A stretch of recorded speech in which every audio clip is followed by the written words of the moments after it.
pas Hitchcock, mais Anissa qui nous a rejoint pour effectivement parler télévision avec, comment dire, une émission qui propose une expérience assez unique et plutôt étrange, j'ai l'impression. Racontez-moi ça. Alors, c'est vrai que c'est un petit peu particulier pour cela. Direction l'Angleterre, chez nos amis britanniques et sur la chaîne Channel 4.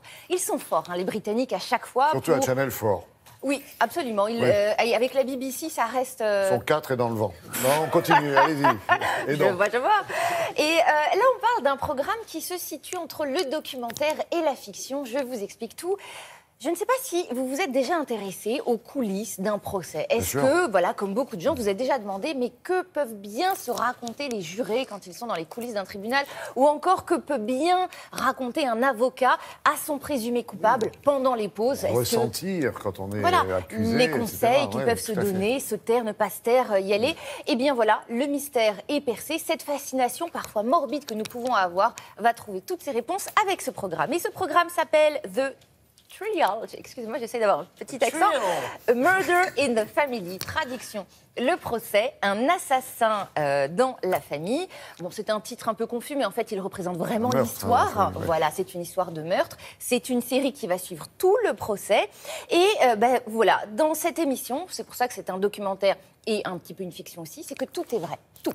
L'avocat, les avocats sont vrais. Le juge est vrai. Les 12 jurés tirés au sort sont vrais. Seul le crime. C'est une affaire ou pas vraie? Voilà, c'est ça. Voilà, le crime, lui, est fictif. Donc tout est vrai, sauf le crime. Mais du coup, tout le monde joue le jeu. Ok, voilà, il y a juste le crime qui a été scénarisé.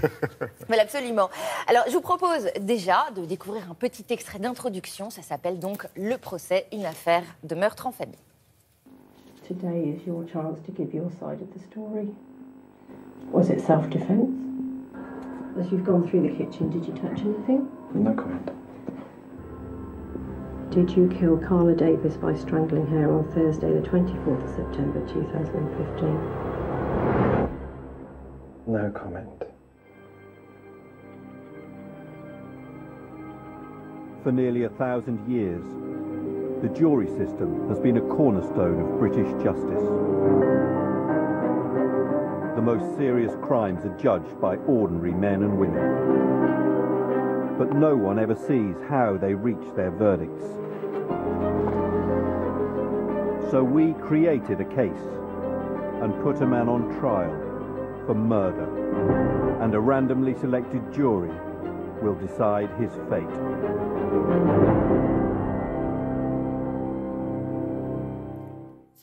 Frisson garanti. Non, mais c'est vrai. Alors, le but de la série, c'est ça, en fait, c'est de nous filer du frisson et puis d'attirer du monde devant le petit écran, ou c'est quand même nous faire jouer psychologiquement, nous faire deviner des choses? Alors déjà, pour commencer, les deux, mon capitaine. Mais on va rajouter une troisième chose. Mon capitaine.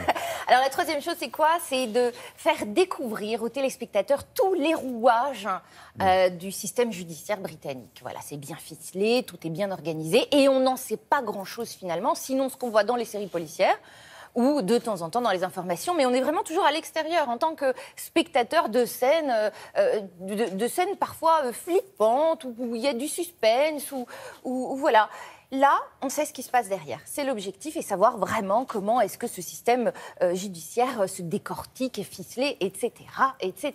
Alors maintenant, que peut bien raconter un avocat? On va avoir la réponse. Que peuvent bien se dire les membres d'un jury quand ils font une pause? Eh bien voilà, un début de réponse. I always feel immensely nervous at the start of a case. Officer, you observed Mr. Davis. That's right. Would you accept, on receiving the news of his wife's death, he appeared traumatized? I've seen many people in my 20-year service having received awful news, and I've seen lots of people traumatized, and I would not describe him as traumatized. He was without emotion. So you say that he was not traumatized. Very well. Thank you very much. Very grateful. Thank you very much for coming. You're free to go. We have a break now, members of the jury. What did you think of the accused? Because I had to keep looking at him. He looked quite angry. He looked quite angry, didn't he? No, I couldn't stop looking at him. Maybe I can tell, look into his eyes to see, does he really love his wife? Is there something that he could really do to them? Anissa, à votre avis, on va voir ça bientôt arrêté en France. On va racheter ou adapter? Alors, c'est une sacrée organisation de production, déjà. Donc, effectivement, il faudrait qu'on s'organise et qu'on y mette les moyens. Néanmoins, il faut savoir que les téléspectateurs français ont un intérêt vif pour les histoires de procès, de meurtres. D'abord, pour commencer, les séries policières cartonnent chez nous depuis 15 ans et un succès qui ne se dément pas.